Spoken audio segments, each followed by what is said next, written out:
What's going on, guys? It's Rashawn from BoostDistrict Superchargers. You guys follow me on social media. You guys know that we've been building our shop in the last year and a half.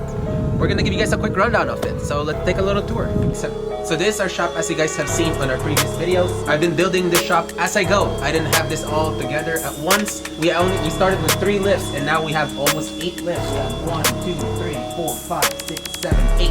If you guys want any lifts, it's Avijit from Titan Lifts. He can hook you guys up. He ships anywhere in the world. The biggest thing that we've done here is the dyno. So we used to have a dyno hub dyno. And it was a pain in the butt to try to change the wheels every single time. As you guys have known, we've done so many C8s and they all tuck 315s or 355s in the back. And they don't need a hub dyno for this. We make anywhere between 550 to 1,000 horsepower to the wheels with them. So the biggest upgrade is this guy, a Dynojet 224 XLC. Instead of taking 45 minutes to take off the wheels and plug it to the hub dyno, another 45 minutes to take it back apart. It only takes us 4 minutes, 5 minutes each car to strap it all down. In this specific video, we're going to show you guys how this process came about. Cutting the concrete all the way to putting the dyno down with the forklift to plugging it in. So you guys are going to see the companies we've used and also the process of how it works, and also the very first car that hit this dyno for testing it up. Alright guys, this is the day. We're gonna put a Dynojet in-ground dyno on our facility. So to get started with that, has helped us and put together he's gonna be doing our concrete pit here. Talk about a little bit what we're doing here. Yes sir, so what we're doing here today, got our square here for our pit here, already squared on every corner. We squared it up. We are gonna be cutting through this concrete. We're gonna cut approximately 6 inches to get to remove this concrete and also start forming around it so we can pour the concrete.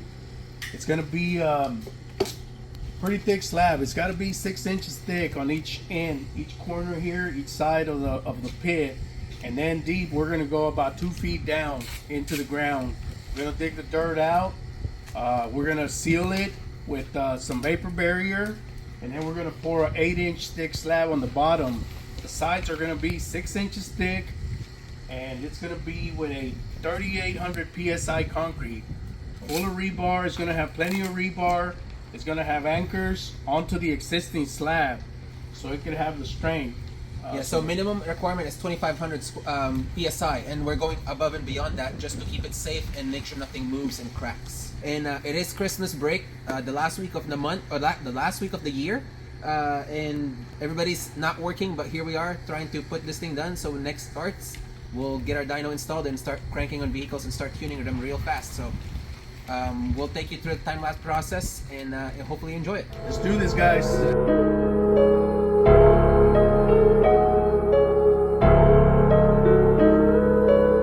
Well guys, it looks like this tiny concrete cutter was not doing it, so they bought the big boss out. It's a 24-inch blade, diesel powered. Let's see how this thing cuts.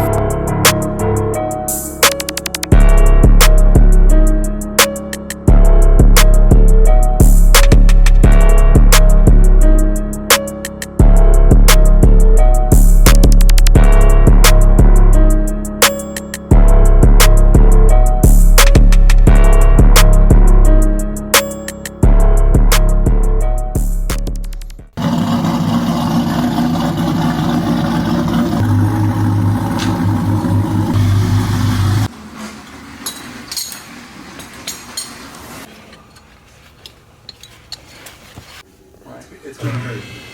Well, it's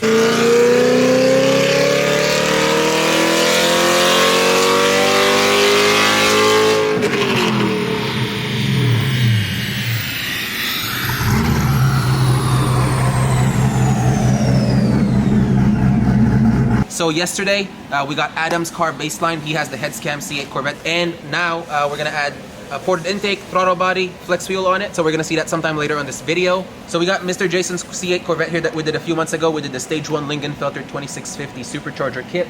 Now he came back for ported heads, a smaller cam, so we can put a little bit more air on it, and a fuel system. So we're gonna jump into this dyno pole and see how much power it made with those little bit of mods. So let's see how much our stage 1.5 did on this setup.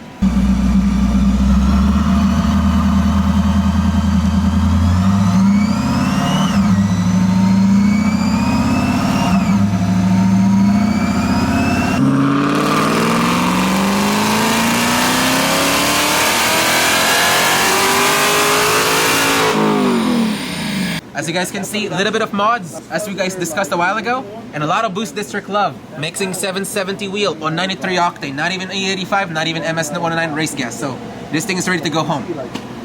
So while Mr. Jason came for us with his build, we added a little bit of aero parts on it. So splitters, we added some wheels. These are wider signature wheels that we did. 20 in the front, 21 in the rear, 355 tucking in the rear, by the way. And we also added some vertical doors. So it's gonna be a pretty damn cool setup. While he is also here, we hit up Adam at Rapworks and he got our PPF done. So this car got the works. As you guys can see, a little bit of mods and a lot of Boost District love. Mixing 770 wheel on 93 octane, not even E85, not even MS109 race gas. So this thing is ready to go home. Well, now that you guys have seen the process of how to install this dyno into the ground and all the tests that we've done already, we wanted to end this video by saying that we are looking for a regular cab short bed cat eye 4x4. It has to be 4-wheel drive. We wanted to run out there and show you guys, the higher the mileage, the better, by the way. So if we can find a 400,000 mile truck, even better. We wanted to build it stock, put it in a dyno, test it out, see how much power it made, and build it, dyno it after, and show you guys how much power it made and how reliable it is. Because we're gonna beat it. We're gonna make sure that it goes through the test. We might give it away. Let's just leave it at that. So if you guys have a regular cab cat eye, 4x4, 4x4, 4x4, make sure DM us on Instagram or comment down below and let's link up.